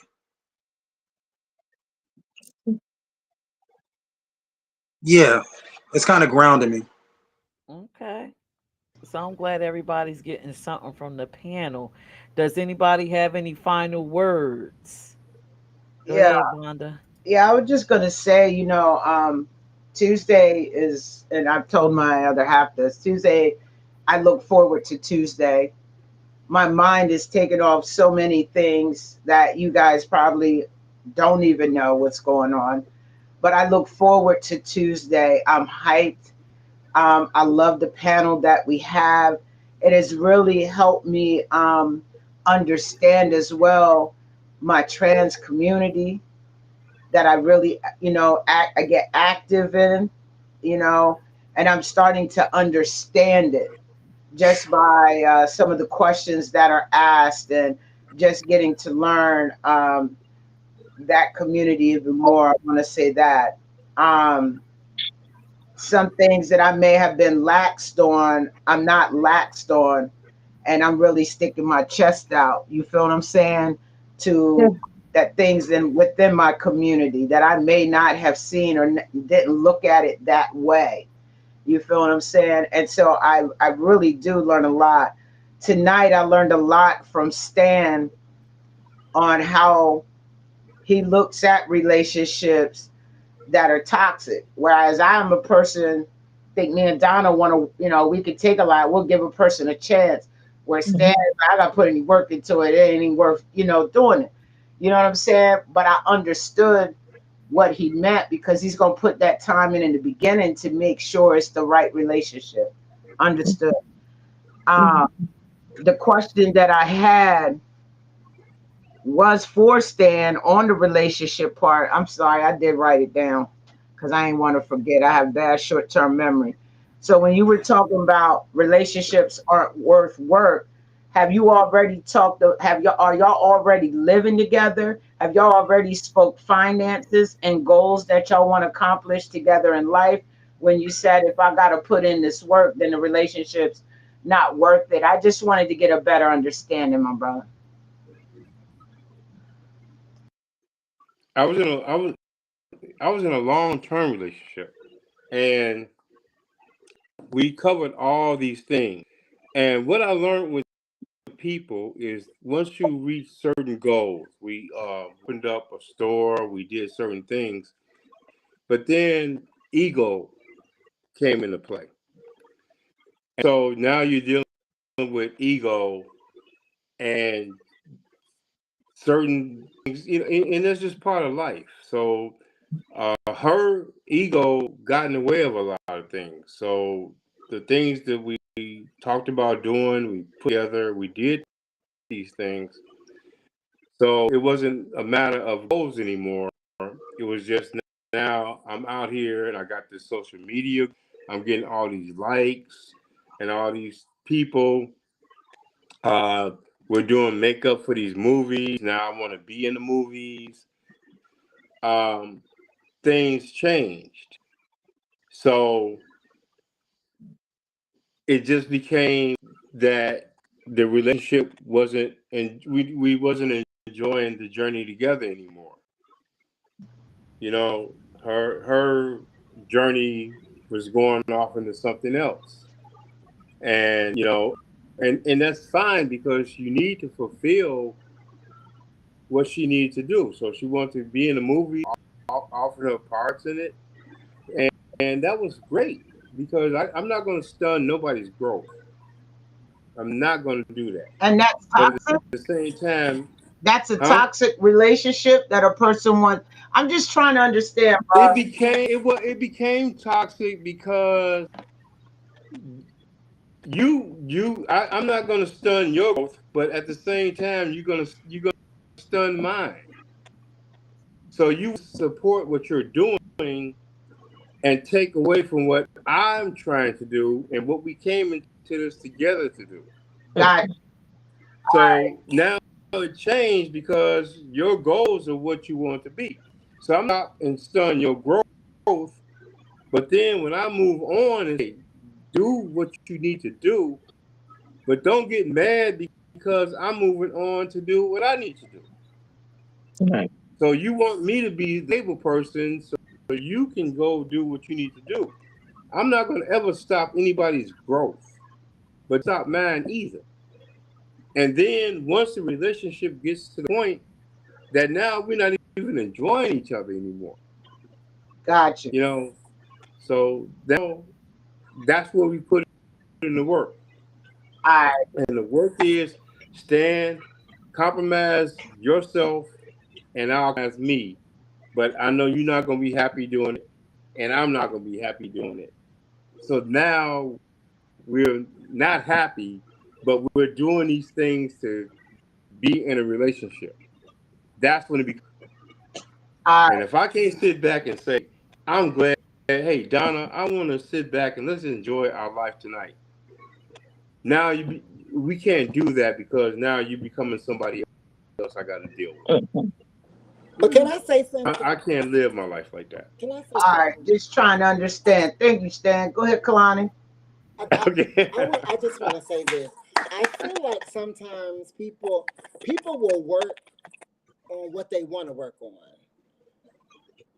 That's it's just my personal opinion. I feel like it's not just romantic relationships, there's friendships. Anytime you come into contact with an individual and say, I'm going to do some type of business, some type of relationship, whether situationship, whether we're going to be friends, there is a transaction. You get something from me, I get something from you, but those things sometimes have to be outlined at the beginning. But I found out in all types of relationships, no matter what they are, whether it's mother, father, to kids, to brother, sister, we work on what we think is important. We put in the time for what we think is important. And the moment we feel like we don't want it no more, we don't have time, or we don't want to do no work for it. So I think that it would be safe to say you just probably don't want to do the work. Right, right. But it's not Would I be a right in matter. saying that? I think you're right. But when you say not putting in the work, Yeah. but sometimes, like you say in the beginning, you talk about things, but see, it's easy in the beginning because in the beginning, there's the beginning. Right. Now you got the middle, and so things change. So everything you talked about in the beginning, things change. Let's say we talk about things and we reach the goal in the middle, but now we're different.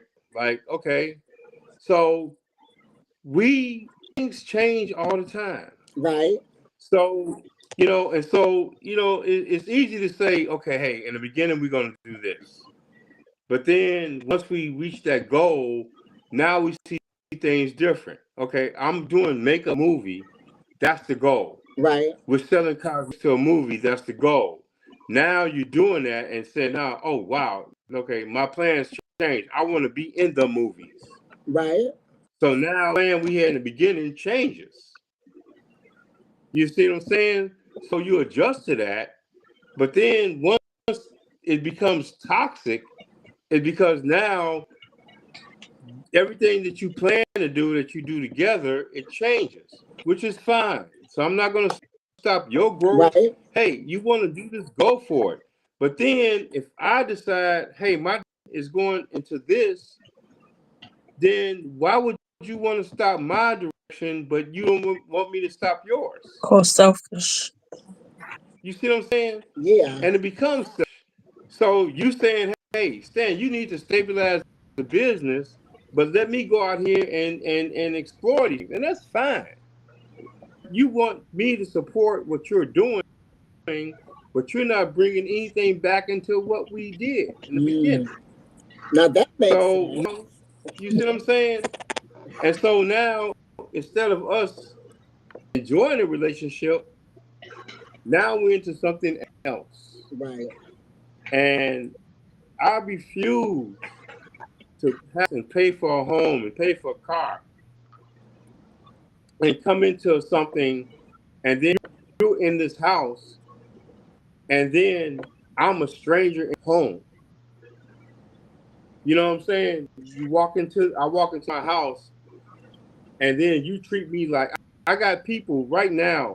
I'm going to New York, 1,000 people that love to be around me, that could be around me, that say, hey, Stan, I'm putting your name on this flag be here. And then I come into my house and you treat me like shit and you got all this. No, it don't work. I understand. Thank you, Stan. Got Okay. it. Thank you. That was a mouthful, but thank you. You Wasn't made us it? understand. I'm gonna start my answers sure. I swear to God, y'all. I am. No, you're fine. We love it, So, Stan. anyone else has a question for anybody on the panel? Nope. Okay. So, are y'all ready for next week's topic? Have y'all been looking into the Map gang, the Oh, pedophile gang? Oh wow. Um, are we no. really doing that? Be a Ready. lot of gonna be a lot of cussing next week. Are we really doing Wait, that? I'm gonna have try we my looked into best to what? make it on time. I'm gonna try my best. Okay. Okay. I have my So, first thing Teach, going are we on really next doing week. that? yes, the MAP. So, the topic for next week is the difference between the LGBTQ plus community and the MAPs, the MAPs, and should they be a part of our community? What are Oh wow. MAPs? Should they be a What are part? MAPs? Pedophiles, Fuck minor no. Oh, attracted persons. Boy, y'all gonna dive into something deep. bro. Everyone, I just want to say, great discussion. I'll have to look at the show afterward. I won't be here next Tuesday, but it should be an amazing show. Hmm. Oh wow. You're Yeah. gonna be here next Tuesday. Well, Why you not coming? Why you not coming, Smack? Smack. I have, I I'm gonna have, say uh, was I have duties for my new appointment, so I apologize. I'm gonna say it was nice. It was nice working with y'all because once Trump get a hold of next week's show, he gonna shut us smooth the hell down. Uh, So it was good working with y'all. it I'm was fun so Ain't watching glad gonna y'all to happen. have fit. this opportunity. Oh, God. It's gonna be a good show, and I Is think the questions that I have designed, it's gonna make y'all think. It's gonna I feel really like I make you thought think. enough on that. Oh no. Oh no. Not yet. Oh my God. The questions that I have is gonna really have you like, hmm. But I still believe everybody's gonna get to the same end result. Of course, no, we don't want them a part of our Yeah, community. we that's a consensus right now. Does anybody disagree with that? No. Oh, because I'm side eyeing y'all watching. Oh no, what's no, what's no? All right. So with that being said, I guess we can close out this show. Nobody have any more questions, concerns? We getting out here early tonight. Oh, y'all letting out of Yeah, church it looks early. like it. Look at Zay. Zay like We Methodists tonight. all right, so y'all better get into y'all mat bag because we got questions next week. Everybody tune in, tell a friend. You're gonna hear about our feelings about maps and pedophiles in black, the black perspective of it. And Mm, tell Trump to tune in. Maybe he might learn something. All Like, right. yeah. And with that being said, everybody tell everyone good night. Good Good night. night. All right. Good Good night, night. Good night, Have a everyone. good everybody. one.